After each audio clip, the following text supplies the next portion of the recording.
sejam muito bem-vindos ao nosso podcast Descomplica Advogadas. Meu nome é Karina. Eu sou a Leane. E eu sou a Fabiola. E o tema de hoje é um tema que foi bastante pedido nas nossas caixinhas de perguntas. O tema de hoje vai ser pensão alimentícia para os filhos menores. Bom, nós vamos fazer uma abordagem aqui especificamente da pensão alimentícia para os filhos. Claro que essa questão do menor ou maior é questionável. Também é possível que haja pensão alimentícia para filhos maiores, a depender da condição do filho. E também, obviamente, daquele que vai prestar os alimentos. Sempre nós vamos trabalhar com um trinômio. O que é o trinômio? A gente leva em consideração, quando a gente vai pedir uma pensão alimentícia ou quando o genitor ou a genitora vai oferecer alimentos, porque também é uma opção. O que a gente deve levar em consideração? A condição de quem paga, a necessidade de quem recebe e a proporcionalidade e razoabilidade entre essas duas relações, ok? Hoje nós vamos fazer de uma forma um pouco diferente. Hoje é o nosso 5º episódio e hoje nós vamos fazer em forma de perguntas. Porque, como surgiram muitos questionamentos, a gente vai trazer aqui algumas perguntas que surgiram e nós vamos respondendo de acordo com a fluição da nossa conversa. Porque o nosso intuito é sempre o quê? Um bate-papo. Estamos aqui para conversar, para descomplicar o direito e para fazer com que você realmente entenda quais são os seus direitos e como que funciona. Então, vamos lá. A minha primeira pergunta aqui, que eu achei a mais interessante, é o quê? Quando a pensão alimentícia é devida ao filho. Como que é essa questão, Leane? O marco temporal é desde a concepção do filho. Ou seja, lembrando que quando se trata de pensão alimentícia, não existe uma necessidade de que haja uma relação ali formal, né? Um casamento não estável. Até mesmo em circunstâncias em que o casal não tem uma relação, mas que possa configurar ali que houve um relacionamento entre eles, ainda que seja atípico, atemporal, né? Então, a partir do momento em que se tem uma concepção de um filho, desde que são chamados primordialmente alimentos gravídicos, nessa circunstância, a mãe, ela vai pedir para que haja aquela proteção durante o período em que ela estiver gestante, né? São chamados de alimentos provisórios ou provisionais, e a partir daí ela vai ter um quanto fixado em juízo para que durante toda a gestação ela possa ser amparada. Os alimentos vão ser indiretos aos filhos, porque ela vai abarcar ali todas as suas necessidades, desde uma alimentação bem feita, a saúde, os medicamentos, o que ela precisar para que tenha uma gravidez tranquila e para que comporte de maneira completa tudo o que ela precisar durante esse período. Após o nascimento da criança, esses alimentos eles serão convertidos em alimentos definitivos. Certo, meninas? A partir, como você disse, né, a partir do momento que a criança ela é concebida, que a mãe ali descobre que está gerando um filho, aí tem os alimentos gravídicos, e também naquele rompimento ali do casamento, né, a partir do momento que o casal ali viviam como casal e a partir desse momento não decidem, né, acabar com o vínculo ali do casamento, e as crianças vão poder pedir, né, ali os alimentos para si. Basicamente o que nós temos? Alimentos desde a concepção. E é sempre o alimento para o filho. No caso aí, quando são os alimentos gravídicos, aí envolve realmente questões que envolvem a mulher, até porque ela está gerando. Então ela vai precisar de auxílio no pré-natal, o enxoval, os medicamentos, tudo que seja necessário para que aquela criança realmente venha a nascer com saúde, com tudo que seja necessário para a criança. E após o nascimento, esses alimentos provavelmente devem ser convertidos em alimentos definitivos. E com um detalhe muito importante, é possível que seja discutido aquela paternidade, né? Porque, às vezes, para que a mulher entre com alimentos gravídicos, ela tem apenas que demonstrar indícios de que aquela pessoa que ela está indicando é o pai da criança. Mas a certeza, obviamente, vai ser feita através da decretação da paternidade, que pode ser feito um reconhecimento espontâneo ou, nessa mesma ação, a gente pode conseguir Exame de DNA. faz o exame de DNA, comprova-se a paternidade e esses alimentos que eram provisórios, eles passam a ser definitivos, passam de gravídicos para pensão alimentícia normal para aquele filho que nasceu com vida. Perfeito. Vamos lá. Um outro tema aqui é o seguinte, muito perguntado também. Na guarda compartilhada, tem que pagar a pensão alimentícia? Como é o posicionamento? Certeza. Com certeza. O fato da pessoa, o fato de ter a guarda compartilhada entre os genitores não faz com que deixe de pagar a pensão alimentícia. O que acontece? Vai contar ali qual é o lar de referência daquela criança. Se o lar de referência for com o pai, é devido os alimentos pela mãe. Agora, se de outra forma, se o lar de referência é da mãe, o pai ele tem a obrigação de pagar os alimentos. Então, o fato de ter a guarda compartilhada não significa exoneração ali do dever de pagar alimentos. Até porque o dever de pagar alimentos acaba sendo, de uma certa forma, dos dois. Aquele que detém o lar, que tem o lar de referência, em regra, ele já está pagando os alimentos, só que de uma forma diferenciada, in natura, pela própria condição de que aquela criança está convivendo ali. Então, aquele genitor, ele não é o lar de referência, ele vai realmente contribuir com a pensão alimentícia, lembrando sempre, pensão alimentícia é para os filhos. No caso em questão, né?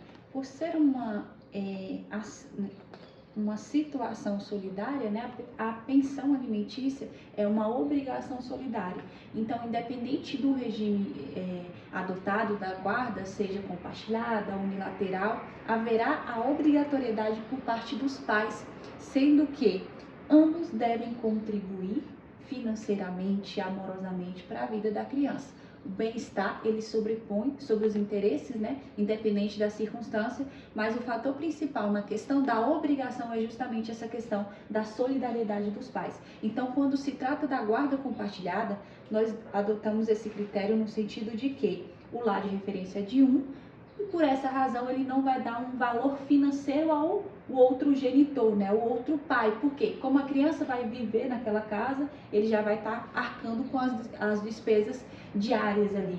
No entanto, o outro pai, ele vai dar um valor que vai ser fixado em juízo, um valor mensal para completar as despesas que incluem não apenas as questões alimentares, mas lazer, educação, cultura, vestuários, tudo o que for essencial, necessário para a criança. Você tocou no ponto, só um detalhezinho que eu acho interessante a gente colocar, é o seguinte, porque às vezes as pessoas dizem assim, não, eu combinei, ele disse que vai pagar.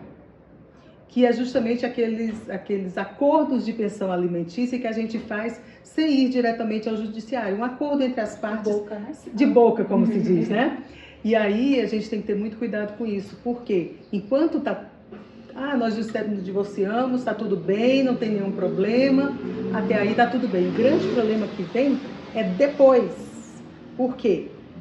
A pensão da criança muitas vezes pode ser influenciada por algum comportamento entre um genitor e o outro. Exemplo, separaram e estão numa boa. No entanto, a ex-esposa começa a namorar uma outra pessoa. De repente, aquele pai que está pagando o valor que eles acordaram pode chegar e achar que não, ela está vivendo com outra pessoa, eu não vou mais pagar, né? Eu não vou mais pagar. Então, assim, isso é muito ruim. O ideal realmente é que se busque regulamentar essa pensão alimentícia judicialmente para evitar problemas. Afinal de contas, uma outra coisa que é importante, o alimento é dos filhos. Então, não ache você mãe ou o pai, que não seja o detentor do lar de referência, não ache que vocês estão pedindo pensão para vocês, porque é uma humilhação, não vou fazer isso. Não, é um direito do seu filho. Quando você não faz esse trabalho, você está tirando um direito do seu filho. Mas é isso. Vamos aqui dar dica. Vai, pode falar, Jane. A próxima pergunta é: o que acontece quando o alimentante se nega a pagar a pensão para o filho? Aí tem justamente o termo que você falou. Se nós fizermos um acordo de boca, acordo verbal, até dificulta até mesmo a cobrança. Por quê? Judicial existe ali um título executivo, o juiz determina o quanto a ser fixado para aquele pai, a data, o local, se vai ser um desconto em folha, se vai ser um pagamento mediante Pix, principalmente a data ali.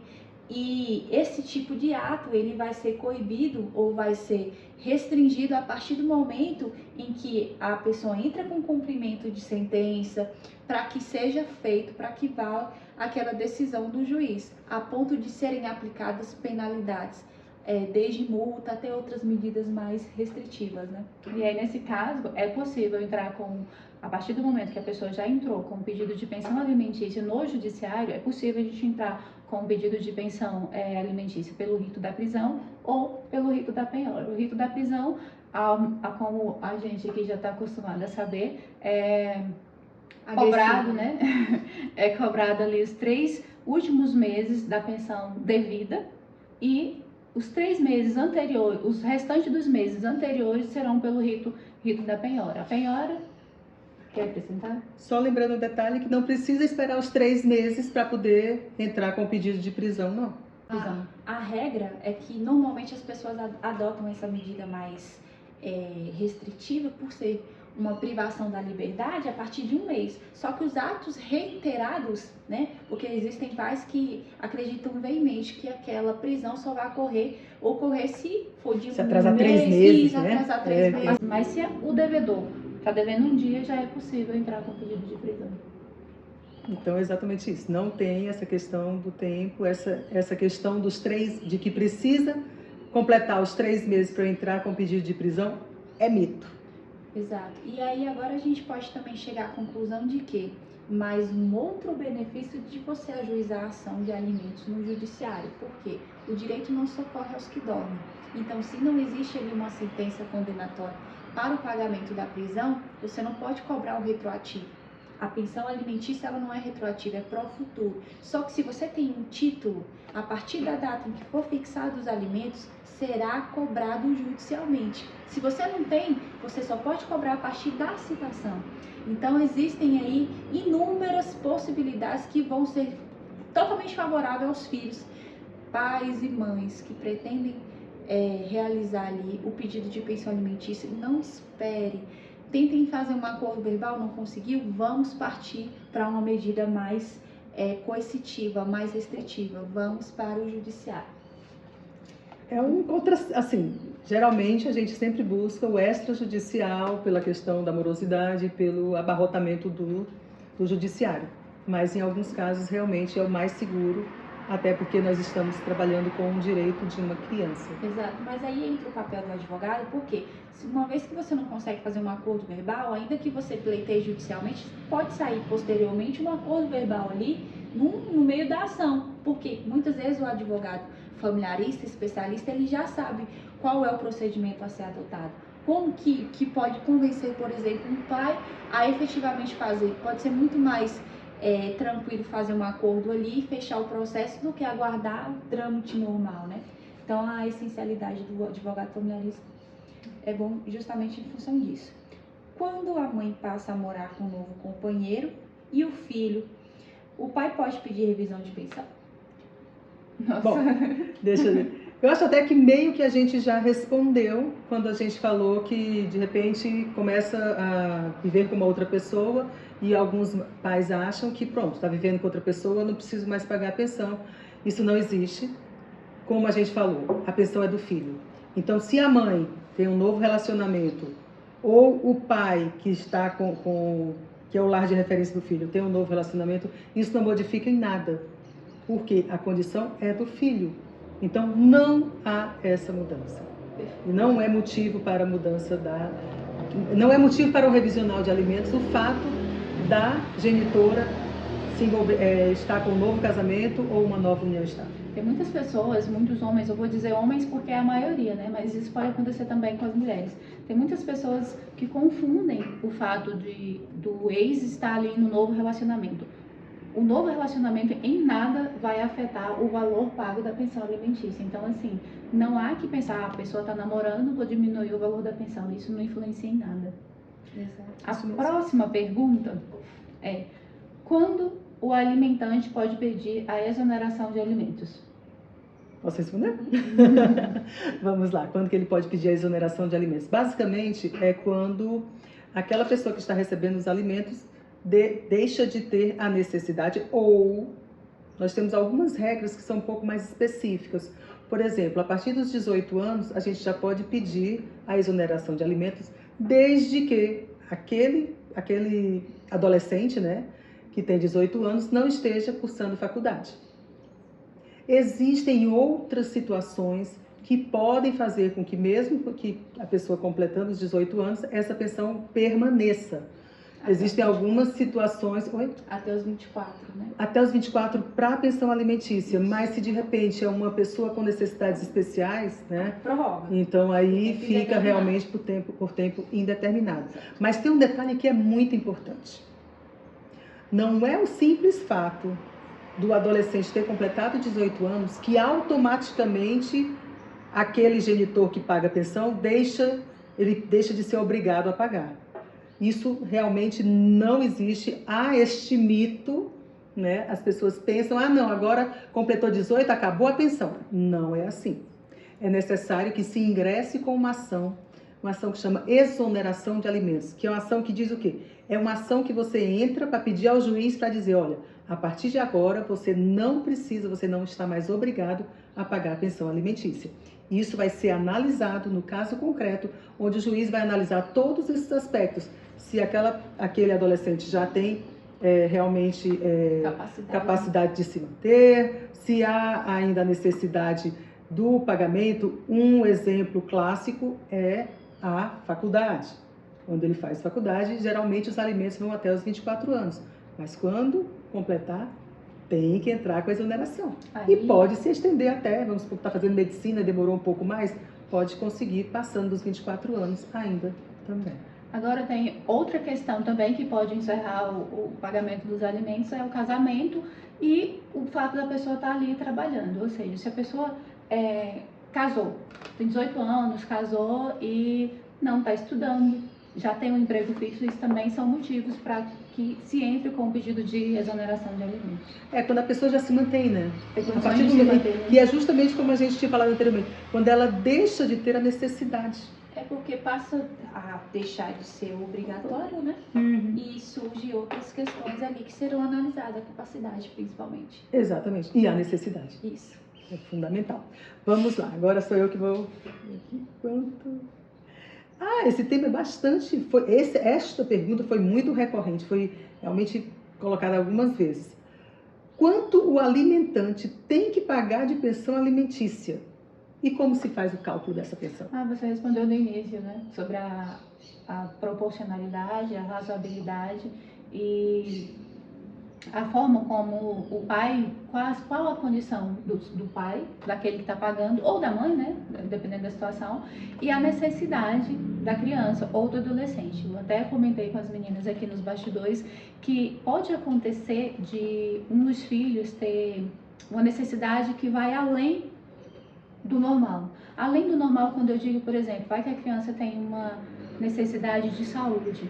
Existem casos de necessidade especial, que a criança necessita de remédio, de estar constantemente indo ao hospital. Então, são questões que se deve analisar na hora de fazer o cálculo da pensão alimentícia. Exato. E um ponto que eu acho que era o ponto que geralmente se pergunta aqui é porque há um mito. A gente está quase trabalhando mitos e verdades aqui, né? Mas há um mito que as pessoas acham assim, e o máximo que pode dar é 30%. A velha história dos 30%. Como a Fabiola falou, e também a gente já tinha comentado anteriormente, não existe percentual definido. É mito. Nem tá fechado como 30%, nem é máximo, nem é mínimo. Vai variar exatamente dentro dessas três possibilidades, dessas três condições que nós colocamos. Exato. O genitor, a genitora que arcar com essa despesa, ela deve, o que é considerado, principalmente é o padrão de vida, né? Se o pai come sushi, os filhos também devem comer sushi, né? Eu tô Podem, dando um né? exemplo assim simples mesmo para ficar muito claro, porque se o pai tem uma boa qualidade de vida, um padrão de vida elevado, ele tem que proporcionar aos filhos justamente essa condição. Então, por isso que deve ser considerado todas as circunstâncias, justamente em função disso. Como é que você vai fixar? Quanto que eu vou receber? Você não consegue balizar. Quem vai fazer essa análise é justamente o juiz com base nos extratos bancários, até porque existe um cálculo feito quando o pai ou a mãe é autônoma, quando é CLT. Então, assim, se for uma pessoa que tem rendimentos que tem uma folha de pagamento, a prestação alimentícia vai ser descontada diretamente na folha. Então, é até mais tranquilo com relação ao recebimento. Já como autônomo, não. Como autônomo, ele vai ser pago mediante PIX, depósito, algo nesse sentido.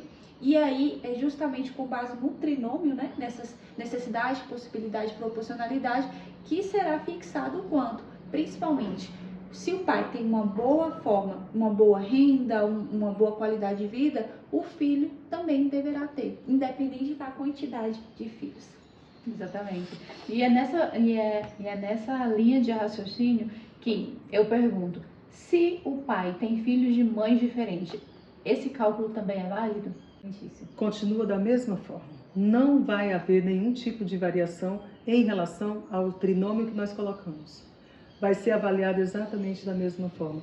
O que tem a mais aí, a gente tem que tomar um certo cuidado, muitas vezes, é com as diferenciações que podem existir entre os filhos.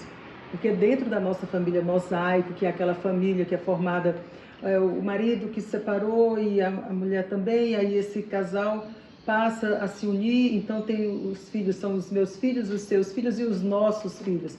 Então, assim, é um cuidado que se tem que ter também, mas não gera uma obrigação. A obrigação vai ser sempre levando em consideração esses 3 pontos.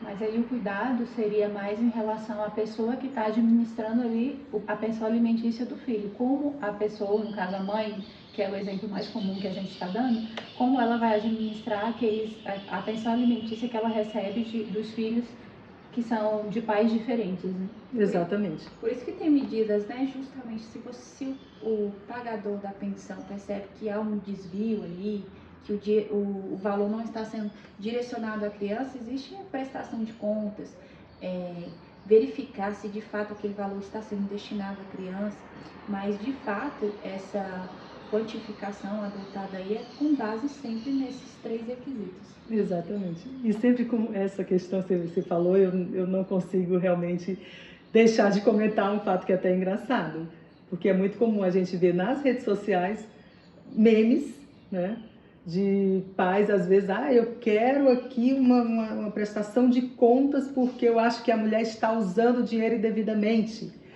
Aí colocou, típico, né? Básico, colocou o silicone. Aí quando você vai ver, gente, quanto custa para colocar um silicone? Não, aí uma pensão de R$200. Quanto aquele pai tá pagando? Pois é, então assim, é sempre muito delicado esse tipo de coisa.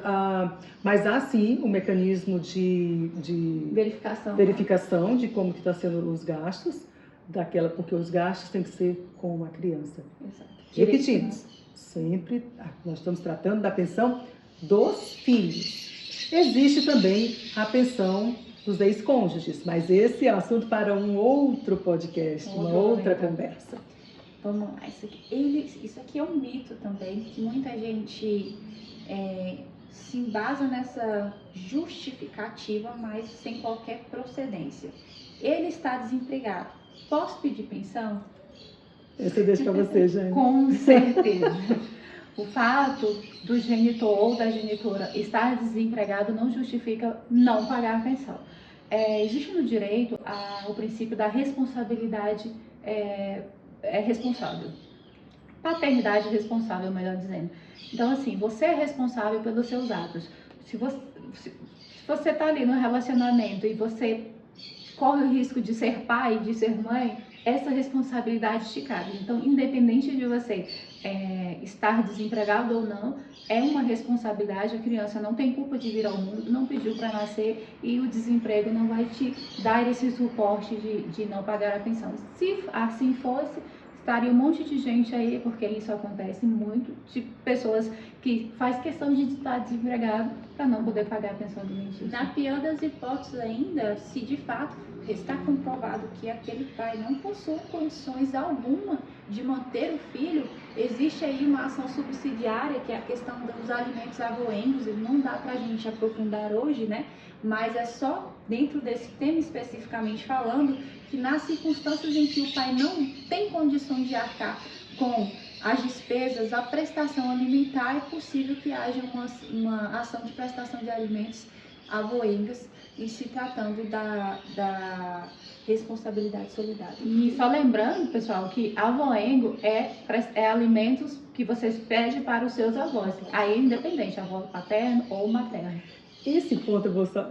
Gente, a gente está tão na natureza hoje, né? Os passarinhos estão querendo participar do nosso podcast. Mas vamos lá. Esse é um ponto super importante e a gente deve só, eu acho que fazer uma pequena ressalva, no sentido de que quando diz que aquele pai ou aquela mãe não tem condição de pagar, é não ter condição de pagar mesmo. Muitas vezes por uma questão de saúde, em que ele não consegue se manter, muitas vezes pais envolvidos com drogas. Então, assim, a gente chega assim, é no limite, não é o fato de estar desempregado. Por quê? O fato de estar desempregado, você pode até raciocinar da seguinte forma: se eu sou a mãe e ele é o pai, e a gente está desempregado os dois, a gente não teria que manter? Dá um jeito, né? Então não me interessa se está junto, se está separado. Trabalhe. Vá trabalhar do que for. Seja bico. Não interessa. Entendeu? Você vai ter que achar um jeito de trazer dinheiro para manter, porque é o seu filho, é a sua responsabilidade. E quando a Leane falou do subsidiário, por isso que eu estou aqui explicando um pouquinho, o subsidiário é o quê? Depois que a gente tentou de tudo e não achou, aí sim a gente vai entrar contra os avós, certo? Só tem um detalhe. Por exemplo, se o pai deve alimentos e eu vou pedir os alimentos para os avós, ou seja, para os pais dele, também vai haver uma obrigação dos meus pais. Então, é um negócio muito delicado que a gente tem que ter e sempre com esse cuidado, com essa atenção. Só essa observaçãozinha que eu achei importante. Ok? Sou eu? Vamos lá. Como que se faz para receber pensão alimentícia? Essa pergunta surgiu, eu achei interessante. Se é ajuizado, se a pensão alimentícia é determinada judicialmente, o juiz ele vai determinar, vai enviar um ofício para a empresa onde a pessoa trabalha, e aquela empresa ela é obrigada a pagar, a fazer a transferência dos valores ali, da porcentagem que ficou determinado para a conta do genitor que está ali com a criança como lar de referência. Agora, se for uma determinação e a pessoa é um autônomo, a pessoa tem que se autorresponsabilizar de fazer o depósito todo mês ali por Pix ou transferência bancária, enfim. Ele tem essa responsabilidade, porque assim, não é porque é autônomo que ele vai deixar de pagar, ele tem a obrigação de pagar, ele pode levar o dinheiro levar in natura, levar o dinheiro, fazer a transferência, pode levar o dinheiro e entregar diretamente para a genitora, né? Esse ponto aí é só um pouquinho delicado, porque quando você falou do in natura, é bom a gente esclarecer também. Quando a pensão é estipulada, judicialmente, ela deve ser, em regra, a gente prefere que seja pago em dinheiro, para que não haja maiores conflitos. O in natura significa o quê? Significa pagar em coisas para a criança. Eu vou pagar a escola. Eu vou pagar o mercado. Eu vou pagar o plano de saúde. Esses são os considerados alimentos in natura. Pode acontecer, inclusive, um misto dos dois. Sim. Parte em in natura e parte em valores. Ocorre que é sempre muito delicada a questão dos alimentos in natura, porque no caso de não ser cumprido aquele dever, a execução fica mais difícil quando eu tenho alimentos in natura. Então a gente tem que tomar muito cuidado com esse tipo de regra de pensão alimentícia definida em juízo.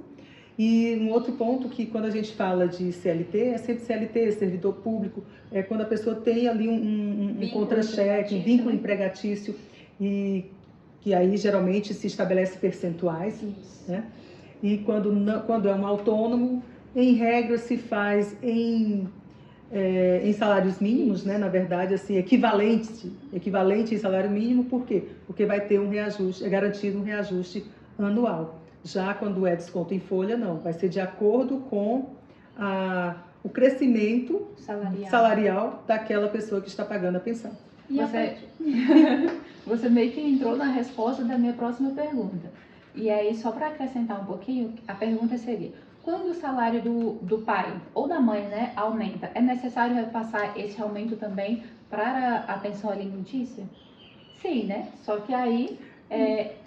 na verdade, acaba não sendo necessário porque já vai automático, né? Se for desconto em folha, se né? for Mas desconto em folha, é automático, né? Isso. Porque a empresa ela tem essa obrigação. Agora, se for autônomo, geralmente quem está pagando prefere ali esconder ali esses aumentos. Aí cabe a mãe ou o pai, né, dependendo da situação, ter que provar que aquela pessoa aumentou o valor ali da renda e entrar com a revisão de alimentos. Exatamente. E a partir daí é por isso que é tão difícil a gente chegar e falar acerca da importância ou falar principalmente da questão de quanto que será fixado. Porque cada caso é um caso, a gente vai o juiz ele analisa o tipo de relação empregatícia, se está tudo ok, e se é autônomo, se é CLT, se vai ser salário mínimo, se vai ser sobre o percentual de renda.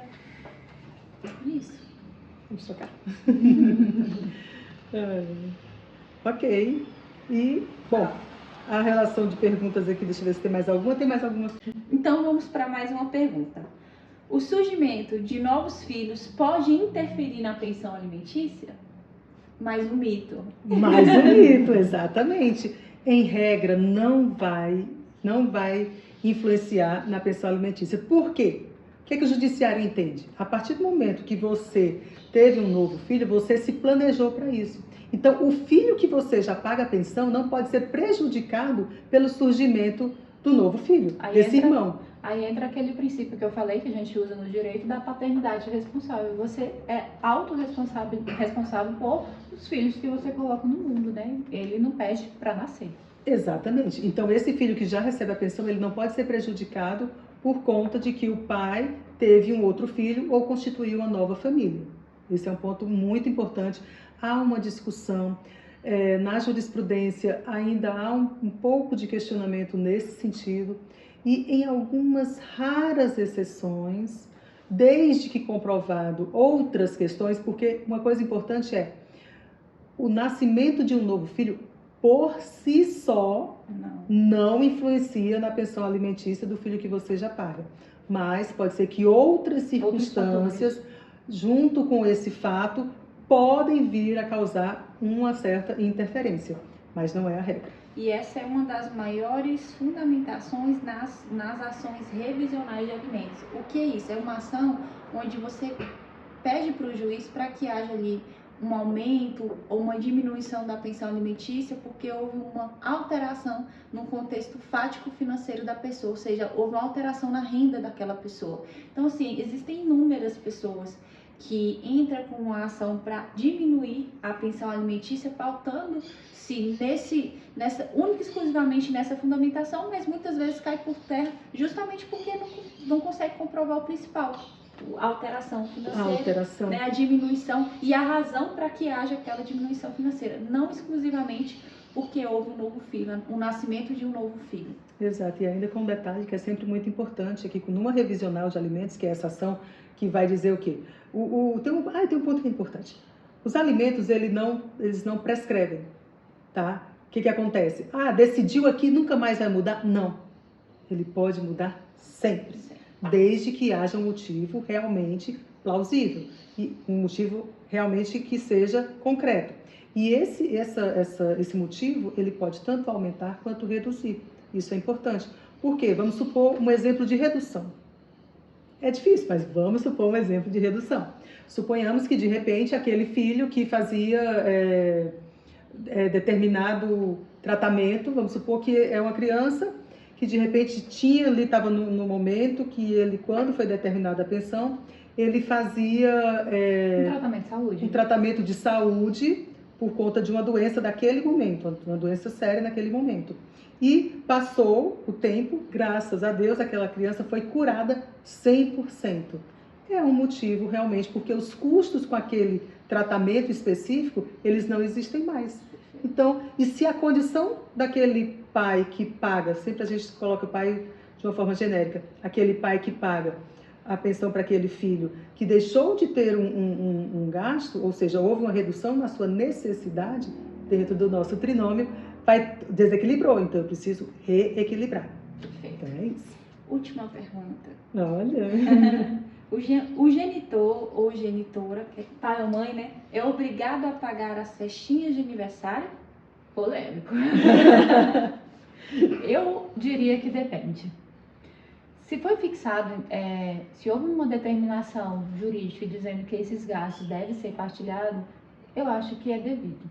Agora, dependendo da situação financeira do pai ou da mãe, se ele não tiver condições, eu creio que não existe essa obrigação, porque ele já está ali, em tese, arcando com aquilo que foi determinado por pensão alimentícia. Então, assim, eu sugiro que na existência de na hora de estipular, né? Na hora de estipular a pensão. Se existe um processo judicial, eu sugiro que se coloque ali que as festas das crianças será dividido meio a meio, que aí vai facilitar bastante qualquer questão aí no futuro que vier nesse sentido. Ou seja, esteja expressamente escrito na sentença, num acordo realizado entre as partes, para que não haja essa divergência e abra ali um leque para que a pessoa possa impugnar. Não, eu não vou pagar e pronto. Não, se realmente houver um consenso entre as partes, né, não há razão para que isso não ocorra. Mas essa obrigatoriedade, no caso em questão, ela não é impositiva, porque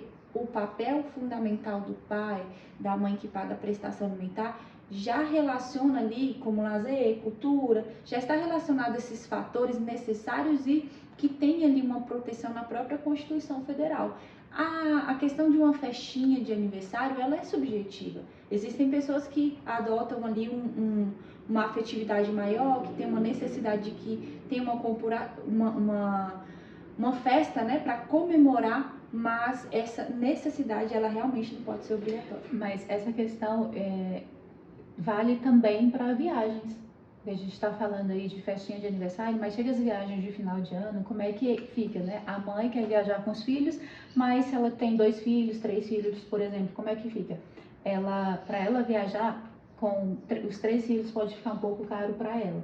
E é fundamental também deixar isso determinado, falar já na sentença que, em havendo necessidade de uma programação de uma viagem, que fique fixado que o genitor vai pagar com 50%, né? Ou cada filho ou cada genitor que arque com 100% das viagens, né? E é interessante. Esses pontos, eu vou só fazer aqui uma ressalvazinha que é muito delicada, porque são pessoas diferentes, em momentos de vida diferentes. Então, o que é o ideal? Vou chegar num acordo em relação à pensão dos meus filhos? O ideal é que a gente detalhe o máximo possível. Mas nunca vai ser possível a gente prever tudo. Em relação a essa questão de festa, questão de viagens, eu entendo que realmente é muito subjetivo, até porque como que eu poderia, por exemplo, eu posso fazer uma festa com R$1.000 e eu posso fazer uma festa com R$10.000. Quem é que vai estipular isso? Então, eu acho este tema polêmico, como a Fabiola falou, mas pode-se fazer, e aí a título sugestivo, pode-se fazer da seguinte forma: olha, a festa vai ser até X reais.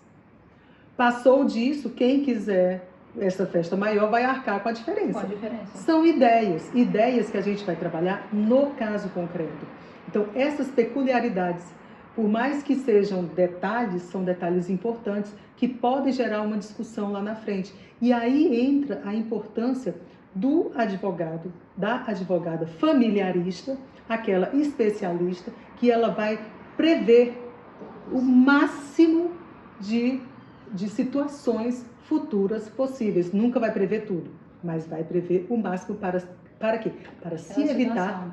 e para se evitar um conflito futuro. Um desgaste Geralmente, emocional. geralmente a gente já prevê até quando é início de ano, material escolar, livros, fardamentos, essas coisas. Mas tem várias outras coisas que também são importantes e, enfim, o máximo que se conseguir detalhar é sempre o melhor. Meninas, alguma questão mais que nós tivemos? Então, por hoje é só.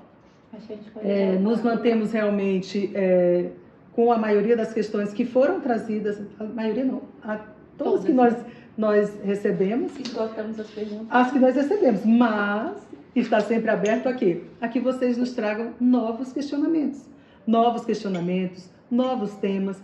Mais uma vez a gente pede o quê? Que curta o nosso vídeo, que compartilhe com aquela pessoa que você sabe que está passando por uma situação semelhante a essa. Nos siga também nas redes sociais. O nosso YouTube é o Descomplica Advogadas e nós temos também um Instagram. A nossa página no Instagram é também o mesmo nome, Descomplica Advogadas. E a gente pede que você faça o seu comentário, sugira novos temas e nos siga e nos compartilhe o nosso perfil com todas as pessoas que vocês acharem que realmente precisa. Muito obrigada. Tchau, tchau. Tchau, tchau.